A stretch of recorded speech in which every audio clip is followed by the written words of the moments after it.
Most people fail in life because they're trying to live someone else's life. But I want to talk about a technique that I use to make sure that the path that I'm on is genuinely designed by me and is guaranteed to succeed.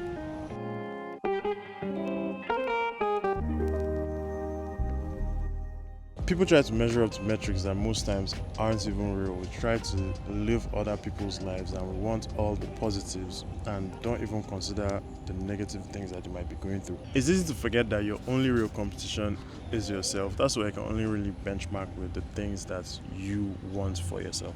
Social media has given us a lot of access into the lives of other people, and we forget that the only real competition that we have is ourselves. Yeah, you can take inspiration from others, but you never know the true picture and you might not like everything that goes into other people's lives. We're meant to create the life of our dreams, but how do we even know what that's supposed to be?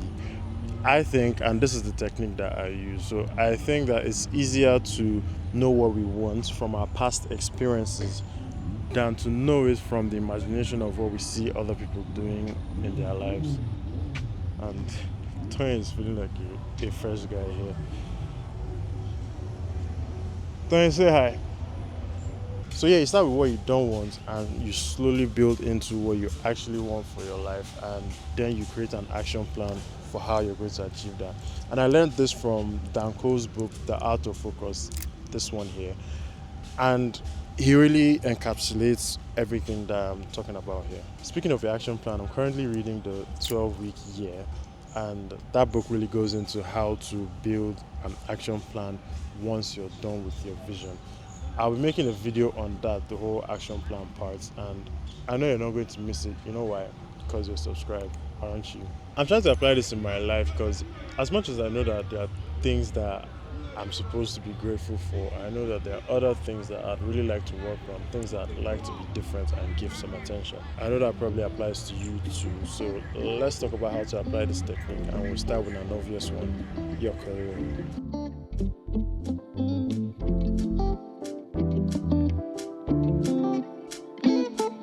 So for my career, it's quite simple. I don't want to do work that I don't particularly enjoy. Am I doing it because of money? At some point, it's not about the money anymore. If you're able to meet your basic needs, right, you start thinking of what more do you want. I don't want to do work that seems too repetitive. I hate routine tasks, and yeah, I know sometimes it's inevitable, but I hate tasks that are just mundane and the same thing over and over again. But I love when things can be automated or just cut out the unnecessary parts. And this fits into what I do want. I want to do creative work. I want to create new things, and I don't just mean content creation like I'm doing now. For example, I used to write Python code that helped to automate sales data where I worked before. I used to do, I've talked about this over and over on this channel, but I used to do different types of things like create standard working procedures and brainstorm on how to make operations more streamlined.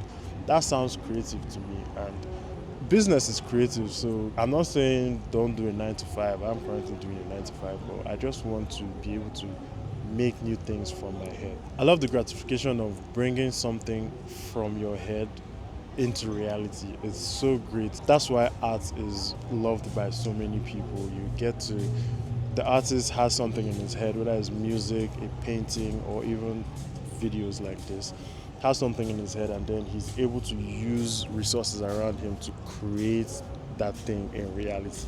I asked someone at work if he enjoys what he does, and you should have seen this guy's face light up to tell me that he's a geophysicist and he loves when he's looking at seismic data and evaluating and interpreting the graph lines and all of that, and trying to find where oil is in the ground. And then a team eventually goes to that place where he says, yo, there's oil here, and then they start drilling and they actually find it there. It's like, you should have seen him. It's the gratification, and that's creative work.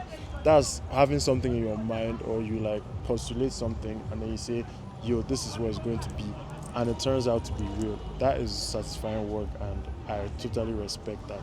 But this also leads into money, right? I'll apply the same technique here. So I don't want to have to worry about what I'm going to buy. I don't want to think too much, and this includes things that I enjoy. I don't want to think that I'm being frugal and managing my life when in actual fact I'm just broke, right?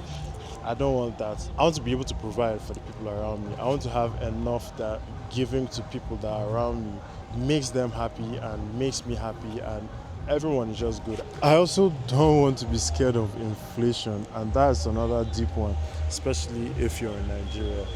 It's a lot of, let's say, older people don't really get it, but the younger generation that's coming up now, we're growing up in a world where, in Nigeria at least, we're growing up in a world where you're not sure what's going to happen tomorrow, so you can't even project. So I don't want to live my life scared of things like inflation. I don't want to have to buy stuff now because I feel like the money I have is going to be worth half of what it is now in a year. It's just crazy to think about, but I'm sure someone out there can actually relate to this. But in summary, I just want to feel fulfilled and not worry about stuff. Let's talk about the next point. There is water on the ground, but the next point is health. How are you supposed to feel?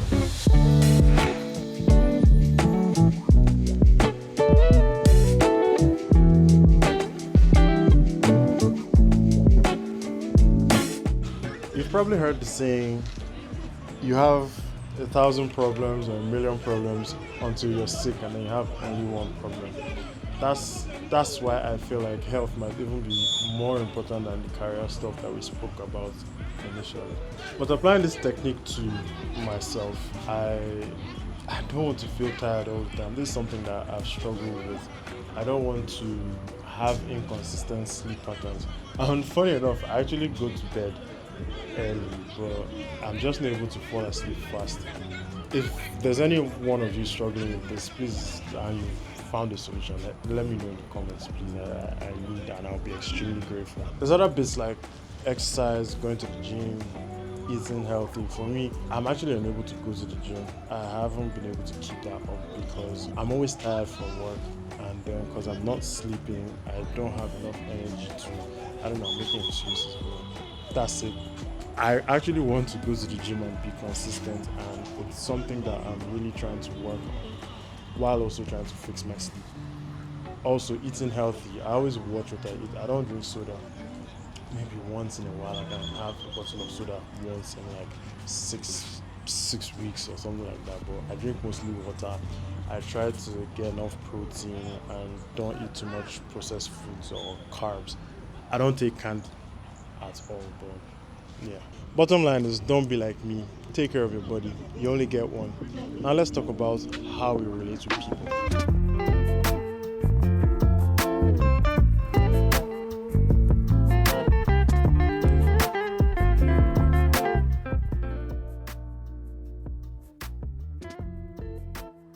Stop to get a drink because the sun is crazy. Yeah, straw please. Thank you. Tag on it. Really nice.